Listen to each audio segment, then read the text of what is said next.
Napoleon Hill, o nome que para milhões de pessoas é sinónimo de sucesso, mas para outras, bom, é um grande enigma, cheio de controvérsia. Ele escreveu um dos livros de autoajuda mais famoso do mundo, mas a vida dele foi um verdadeiro labirinto, sabe? Cheia de mistérios e meias-verdades. Vamos tentar desvendar um pouco dessa figura. Para começar, vamos pensar num número. 234 mil.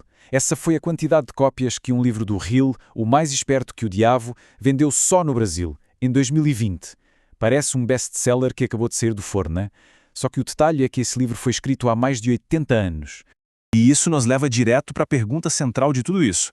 Como é que uma obra escrita lá na época da Grande Depressão virou um fenômeno de vendas na era digital, especialmente aqui no Brasil? Para a gente entender isso, a gente precisa voltar um pouquinho no tempo. Então, Napoleon Hill foi basicamente um dos inventores do gênero de autoajuda como a gente conhece hoje. Nos anos 30, enquanto o mundo enfrentava uma crise econômica brutal, ele encontrou um jeito de lucrar com o desespero. Como? Vendendo uma mensagem de esperança, a ideia de que, com o poder do pensamento, qualquer um poderia vencer. E a história desse livro em particular é fascinante. Hill escreveu Mais Esperto que o Diabo em 1938, logo depois do maior sucesso dele. Só que a própria esposa vetou a publicação. Ela achou o conteúdo polémico demais. O resultado? O livro ficou na gaveta e só foi publicado nos Estados Unidos em 2011, mais de 70 anos depois. Imagina. Tá, mas o que é que tinha de tão controverso assim nesse livro? A premissa dele é, para dizer o mínimo, bem original. Para explicar as forças que impedem a gente de ter sucesso, o Hill criou uma narrativa, bem, totalmente inesperada. O livro todo é basicamente um diálogo onde o Napoleon Hill interroga o diabo. Mas calma, o diabo aqui não é uma figura religiosa, literal, é uma metáfora. E uma metáfora bem poderosa para todos aqueles pensamentos negativos, medos e hábitos que sabotam a gente no dia a dia. E o conceito principal que o diabo revela é o tal do ritmo hipnótico. O Hill descreve isso como uma espécie de piloto automático da vida. Seria uma lei da natureza que pega os nossos pensamentos e hábitos mais comuns e transforma eles na nossa realidade sem que a gente nem perceba. Pense no caminho que você faz para o trabalho todo o dia, quase sem pensar. A lógica é a mesma, só que aplicada a tudo na vida. E como é que esse ritmo hipnótico negativo se instala na nossa vida? Segundo o livro, a ferramenta principal do diabo é o medo.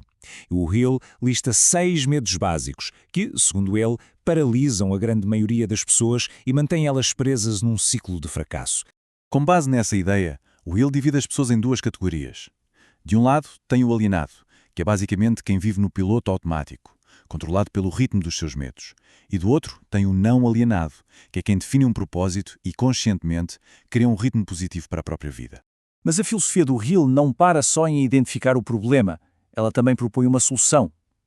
Se o tal do ritmo hipnótico é uma lei da natureza, então em teoria é possível usar essa mesma lei a nosso favor, criar um novo ritmo de propósito. E como se cria esse novo ritmo? O Hill oferece uma fórmula de 4 passos. Primeiro, ter clareza total do seu objetivo. Segundo, ter um plano firme para chegar lá. Terceiro, estar disposto a trabalhar duro, a pagar o preço. E por último, que talvez seja o mais difícil, é se comprometer totalmente, sem plano B, sem rota de fuga. A consistência nisso tudo, segundo ele, forçaria o ritmo hipnótico a trabalhar a nosso favor. E essa frase aqui, olha, ela resume perfeitamente a mentalidade dele. O fracasso não é o fim da linha, mas uma parte do processo, uma chance de aprender e voltar mais forte. É uma mensagem de resiliência que, vamos combinar, continua super atual. Bom, até aqui a mensagem é bem inspiradora, né? Mas é agora que a história fica, bem, muito mais complicada. Porque quando a gente começa a olhar para a vida do próprio Napoleon Hill, a imagem de mestre do sucesso começa a rachar. A vida do Hill foi uma verdadeira montanha-russa. Ao mesmo tempo que ele publicava livros best-sellers sobre como ficar rico, a carreira dele era marcada por negócios que falhiam, por acusações de fraude e até por prisões por coisas como falsificação de cheques. E aqui o contraste fica ainda mais gritante. As maiores alegações que ele fazia, aquelas que davam credibilidade para ele, simplesmente não se sustentam quando são investigadas. Não há nenhuma prova do tal encontro lendário com o magnata Andrew Carnegie. Nenhuma evidência de que ele aconselhou presidentes. A explicação dele? As provas foram destruídas num incêndio. Uma desculpa, no mínimo, muito conveniente. Diante desses fatos todos, não é de se espantar que muita gente olhe para ele e o defina como uma única palavra: charlatão, um vendedor de sonhos que não praticava o que pregava. Só que para cada crítico parece ter um defensor. Muita gente argumenta que, olha, independentemente de quem o Hill foi na vida pessoal, as ideias nos livros dele são poderosas e ajudam de verdade. Eles acreditam que a mensagem é válida, mesmo que o mensageiro não tenha sido perfeito. E é aqui que a gente chega no coração do paradoxo de Napoleão Hill. De um lado, a gente tem uma filosofia de sucesso que inspirou e continua inspirando milhões de pessoas.